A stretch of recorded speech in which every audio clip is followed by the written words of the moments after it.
we forget that we have choice, right? In every decision that we take, in every action that we take, there is choice. Even not responding, not showing up, not taking action is also a choice. So if we can recognize that for ourselves, I think we are in a far more empowered state. Hi and welcome to another episode of the peopleHum interview series. This is your host Anushka at peopleHum. peopleHum is an end-to-end, one-view integrated human capital management automation platform, the winner of the 2019 Global Cody Award for SCM that is specifically built for crafted employee experiences and the future of work. We run the peopleHum blog and video channel, which receives more than 400,000 visitors a year, and we also publish several interviews with well-known names globally every month.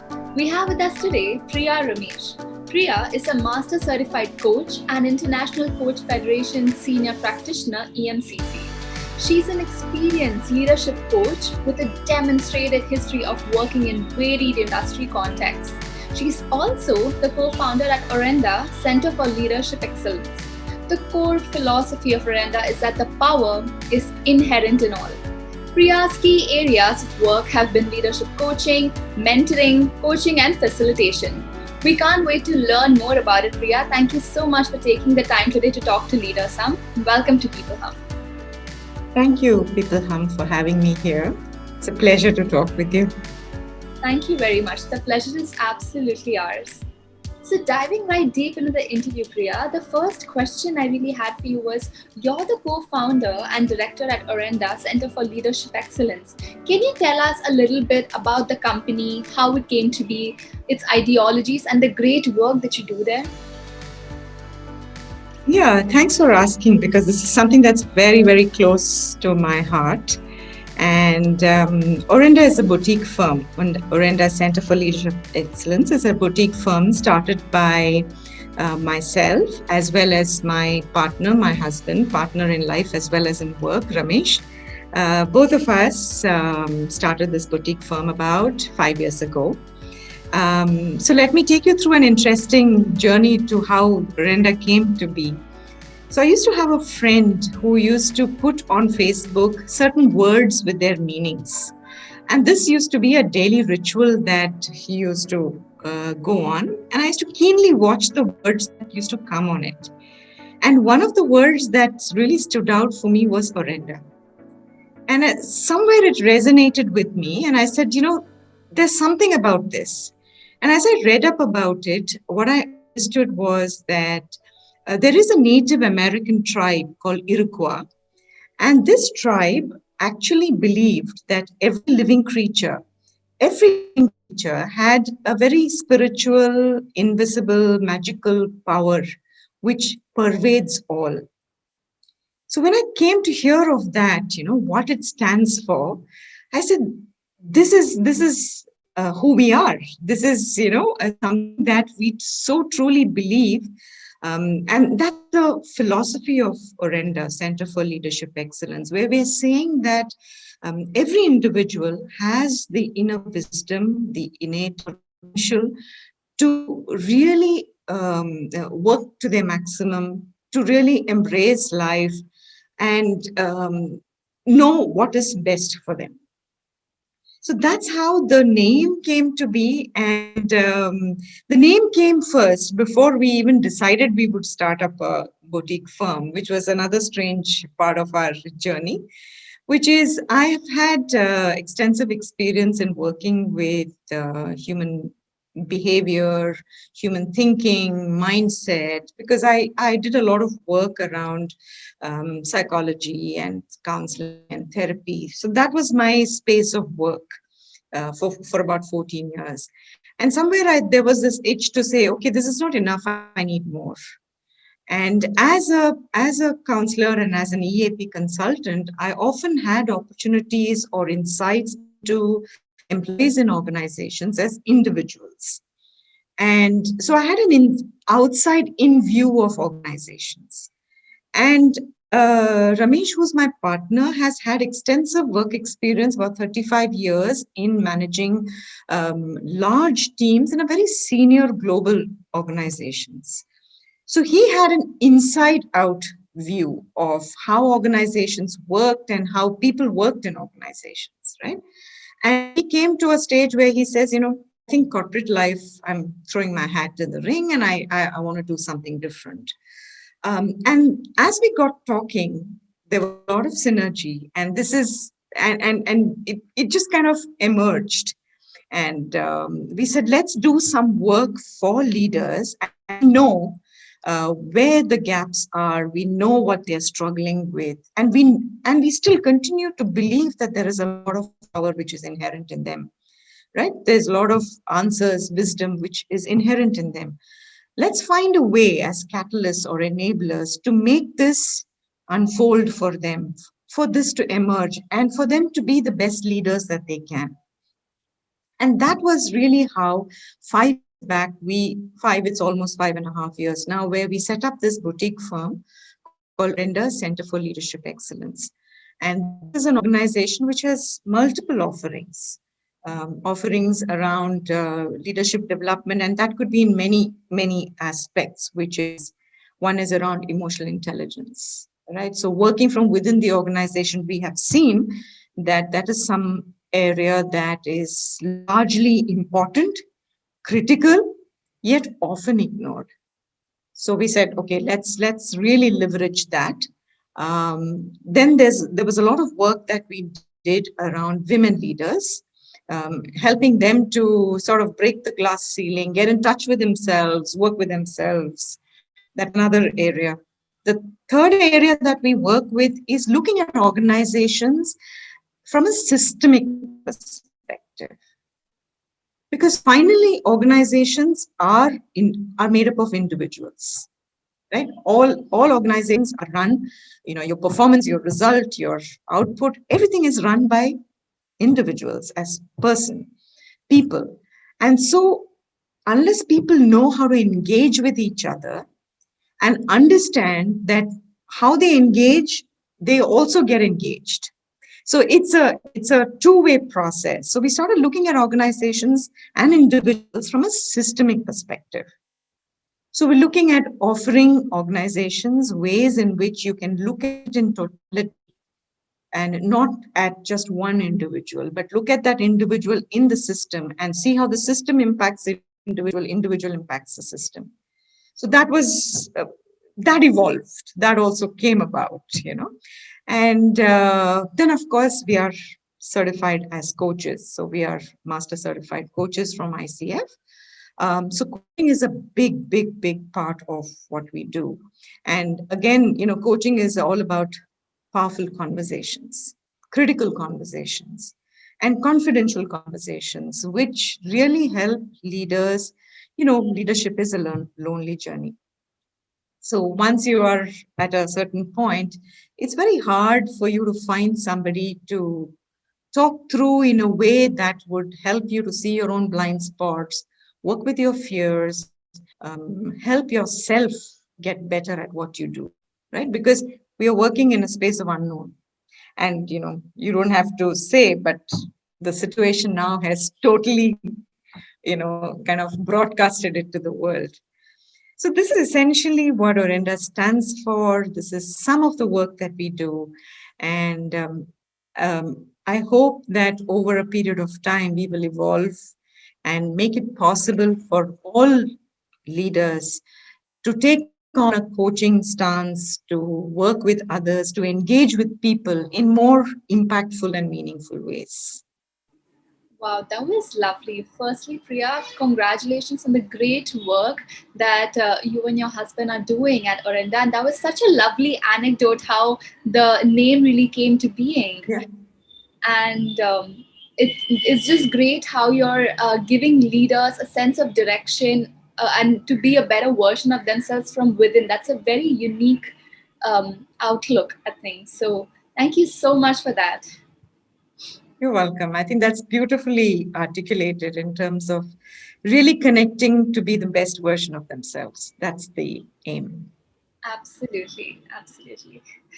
So, going on to the next question that I had for you, you've also worked as a life coach before. So, I really want to ask you, in view of the pandemic and the increasing attention being given to mental health, at the workplace, the mental health of employees, how would you really urge leaders to consider coaching?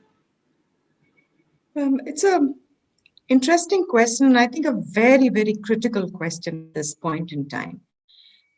So, like I said, my earlier experience has been in the space of mental health itself, and I moved into coaching, but we really need to understand there are two aspects to this. The first one being supporting mental health, mental well-being, and mental well-being interventions. So some of the interventions to mental well-being would be in the space of maybe counseling. In terms of supporting mental health, I think coaching can play a very, very big role. So, let's also understand what is coaching and how this can support mental well-being of leaders, particularly, right? Parts. We're looking at an individual as a whole. So there is the personal life, there is the professional life. There is multiple roles that we play as individuals. And it's very hard to separate one from the other. And therefore, it becomes very important that we understand how each one influences the other. For example, if you have a leader who is probably extremely stressed or, working with, in a state of ambiguity like we have right now, you cannot expect him to work at his peak performance the way he can. He might be, but it's adding to the stress, right? So, coaching as an intervention, coaching as a way of engaging with people is to be able to look at the individual from a more holistic perspective and understanding what drives human performance, what drives productivity, what drives results. While capability is one part of it, your academic capability, your academic knowledge, your profit laws, your effort, all of that. But beyond that, there's something which allows or limits your performance, which is really to talk about the mind and how the mind thinks, the emotions that they feel, some of the beliefs that they hold, their values. These are often not directly related to, or you cannot see a direct correlation to performance, but you know that these drive performance. So when a situation such as we have right now comes about, and it can be, it need not be just a pandemic, right? There can be multiple crisis situations organizations go through. And it's really to understand what is going on in an individual's mind. How are they thinking? How are they feeling? How are they becoming aware of their situation? What beliefs drive them? And all of this could be either empowering for that leader or it could be limiting. And when you understand that coaching as an intervention can help you to really become aware of all of this, help you to understand how this is impacting your performance. Is it interfering? Is it supporting? And knowing that, coaching stance, so to say, how to take on ways in which they can support not only themselves, but support the people around. Because finally, it comes down again to emotional intelligence. How much are you aware of your struggle? How much and how do you leverage this in a way that it is an adaptive way of expressing yourself?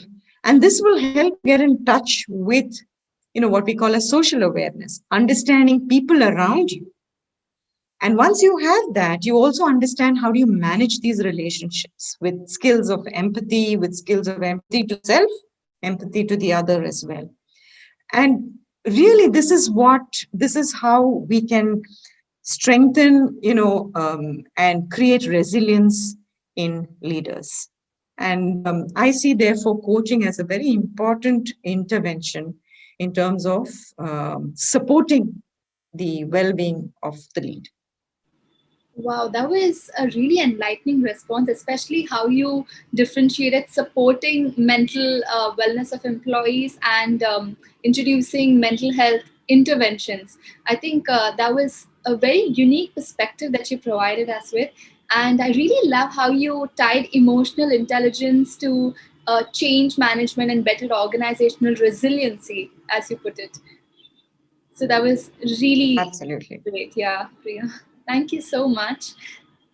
So, going on to the next question, when we talk about entrepreneurship and innovation, the past decade has seen several changes. So, based on your experience as an entrepreneur yourself, how would you advise leaders to align uh, to, to align their mission with their goals and just be agile and resilient to adapt to changing times?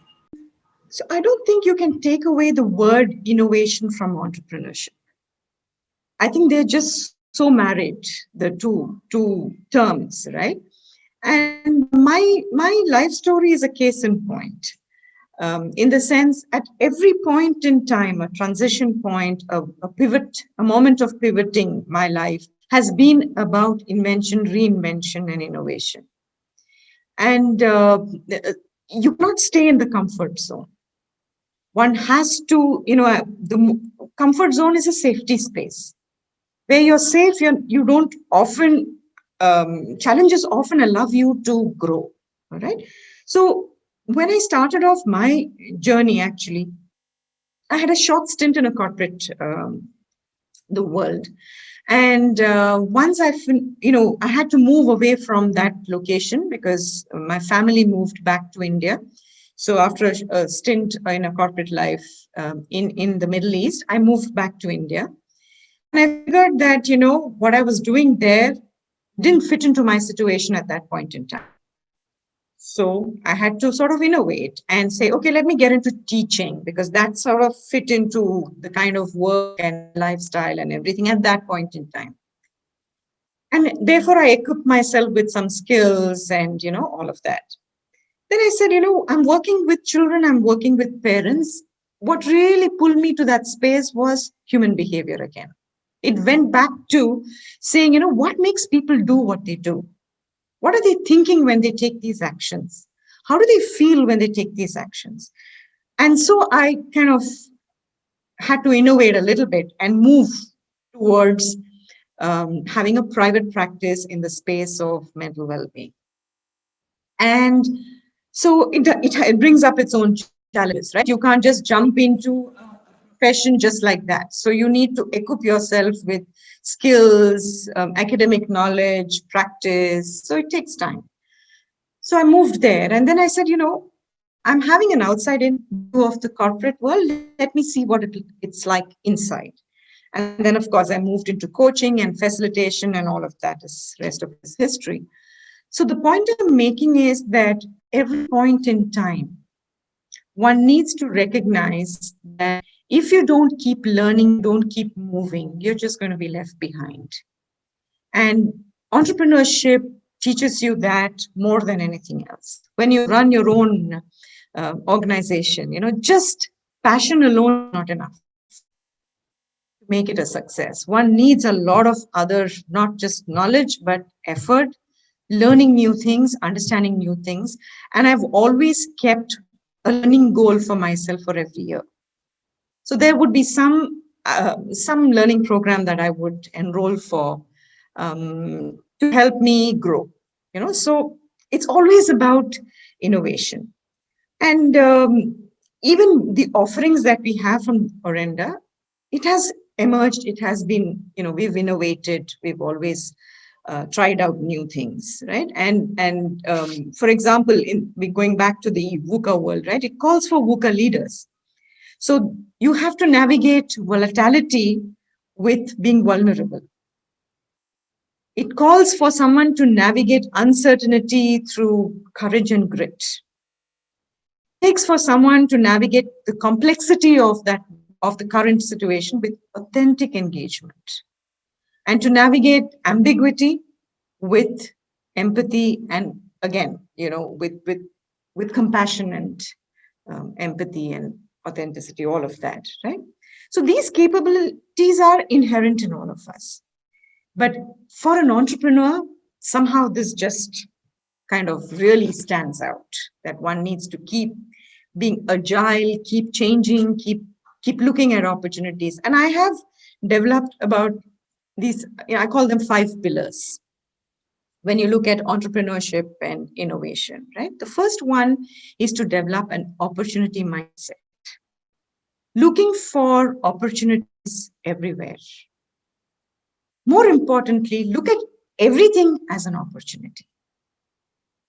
Yeah. The second thing that I'd like to offer is to always operate from a space of curiosity. If you already know it, then you move into a comfort zone. There's always something new that needs to interest you, right? So the sense of childlike curiosity is a very important aspect of entrepreneurship. The third thing I'm borrowing from somebody called Otto Sharma. He always talks about let go and let come. I'm kind of transposing that phrase into here and now. And when I say let go of things that are not working for you. And it requires a lot of self-awareness to understand what are things that are not working for you. And only then you can create space for new things to come into your life. So goal is good, everything is good, direction is good, but also understand when things are not working, change direction. And so it's not about changing direction all the time. You're changing direction, and that takes me to the fourth point, which is always to stay connected to your purpose. Know why you're doing what you're doing. So even when you change directions, you innovate, you reinvent, you always know where you're going, finally, right? And the fifth one is to be creative. And limitations actually spur creativity. Difficult times call for creativity. So look at everything as a challenge, not as a challenge, but as an opportunity. So creativity is another piece, and one just has to keep innovating to stay on top of the game. Yeah. Wow, that was lovely. So, opportunity, curiosity, changing direction, being aligned to your goals and purpose, and lastly, being creative. That was great. That's such a holistic reply that you provided us with, Priya. And I can't agree more when you said we need to constantly be learning and upskilling ourselves, especially to stay in touch and be with changing times. And I completely agree with you, especially now with the pandemic. I think reskilling and upskilling has really been the need of the hour. And people are usually always being on the learning curve. There's no like start and end point. It's a journey that we're all in. So completely agree with you on that one. And I also love the point that you made, that we need to look at every even an adversity has a spark of opportunity in it, so we need to leverage that to really make a positive dent for ourselves. Thank you very much. So, going on to the fourth question that I had for you, I came upon a speech at the Women's Power launch of yours, and it'd be great if you could actually just speak to our audience about figuring out whether they are living the life they want and how the right attitude towards work can really make a difference. Sure. And this is a topic which is quite close to my heart because we've done a lot of work with women leaders. And this particularly shows up in women leaders. So it's very close to my heart, right? So one needs to sort of understand that one couple of things that actually come in the way of leaders, women leaders, really excelling and being on top of their game, is some of the limitations that they put on themselves. So there are some societal messages that come, and women. I'm not just saying women leaders. There are other leaders as well, but more so, There are some stereotyping that we do and societal messages that we offer women, knowingly or unknowingly. It's the conditioning, but recognizing that we don't need to take it to and make that to define our lives. Right? So the messages keep coming, but really, is that who you are? Is there more to you? So that particular talk, Women's Spire, was really to share my journey of how some of those boundaries that I put for myself, I kind of had to pick up courage to break, and I was hoping that that would inspire women leaders to do it. And like I said, from the work that we've done, this is what we've recognized, that some of these ceilings that they put, sometimes unknowingly, women put it for themselves. And just recognizing that will help them to break it. And the second thing that I came across is, when you talk about the right attitude and how do they navigate their lives and all of that, the second thing that really comes to mind is the fact that um, we forget that we have choice. Right? In every decision that we take, in every action that we take, there is choice. Even not responding, not showing up, not taking action is also a choice. So if we can recognize that for ourselves, I think we are in a far more empowered state. For example, you may choose not to be assertive or speak up with somebody. You may choose to do that. But the important thing is for you to recognize that it's your choice. There is no right choice. Similarly, there's no right attitude. The attitude is really saying stay connected to yourself, stay connected to your purpose. There is no right or wrong because you make it happen. You create your attitude, you create your life, right? So, truly getting rooted to the fact that you can connect with yourself, really understanding what is it that I want in life? What makes me happy? Yeah. And it's quite possible that not all of that may manifest in your life, but really understanding that, keeping that as your anchor, and to be able to see, okay, in all that I do, how can I still connect with my purpose and with myself and my choice of being happy, right? So, I mean, like I said, this is not something that's only relevant to women leaders, and I'm thinking that it's probably applicable to all of us, every one of us at any point in time, to know that there is no right or wrong, and the right and wrong is only in retrospect. In that moment, it's about trusting oneself and doing what one believes is best and connected to, your values and your purpose, sort of thing. And the readiness to, sort of to be open to what's coming. Like every time I've had a transition in my life, we always look at people changing careers, leaders wanting to quit their jobs, do something completely different, take on new roles, move geographical locations. These are all transition points. And we can't look at everything in isolation. I think the most important thing, and this is my learning, is that every role that you play, every learning that you've had, every phase in your life informs the next. And the next is drawn from your previous one, right? So nothing is a waste as long as we are willing to look at it as learning and look at it as something that is we can include, integrate, make it a part of who we are. So I don't have an answer to say there's a right attitude, but it's just an attitude of being open, and don't be your own saboteur.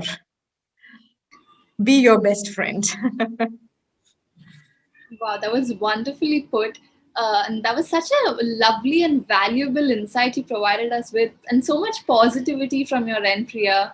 I really appreciate it. And it's great. So, it's basically a saying we need to first identify, be self aware of ourselves, and then go on to put it into action in a way that's connecting with our values and our mission. Yes. And being aware that you have choice. All of us have choice, Right. right? And our choice is determined by what we want. And, really feeling empowered to make those choices. And it takes courage. It's not because when you make a choice, you're not only making a choice, but you're also choosing the consequences of that choice. True. So, yeah. Absolutely. Lovely insight. Thank you so much. Just to kind of wrap this interview up, Priya, do you have any final sound bites you'd like to leave our audience with? Nothing specific. It's just, I'm just thinking, I think what I'd like to leave the audience with is um, to, to really embrace change, to embrace the unknown, and to accept oneself for who you are. Because only from that space can we even start to look at a different way of being, or a better version, or being a better version of ourselves, right? It starts with acknowledging where you are now. So if you don't know your starting point, it's very hard to, I'm reminded of the story in Alice in Wonderland, where the Cheshire Cat asks Alice, I'm sure most of you would have heard of it. Um, so Alice says, where does this road take? Cheshire Cat says, where do you want to go? So he says, I don't know. So then the cat says, it doesn't then matter which road you take, right? So connecting to oneself, accepting who you are, I think that's the starting point. And to look at that and look at the inherent wisdom that you already have. Find ways for it to blossom and to emerge. That's what I want to leave the audience with. Wow, that was such a great note to end this on, and so much positivity from your end, Priya. Thank you so much. Personally, you've been a role model, and like you've been an inspiration for so many people, including me. Especially how you transitioned from mental health to coaching, and now you're helping so many people out there. So thank you so much for taking out the time and talking to us. I really appreciate it. And I personally gained a lot of insights from this half an hour interview. So I'm pretty sure our audience are really going to benefit from it as well. Thank you so much for allowing me to speak and for this opportunity. It's been an absolute pleasure. Thank you. Likewise. Thank you very much, Priya. So we shall surely stay in touch. You take care and have a healthy time ahead of you. Thank you very much. Bye bye. Bye bye.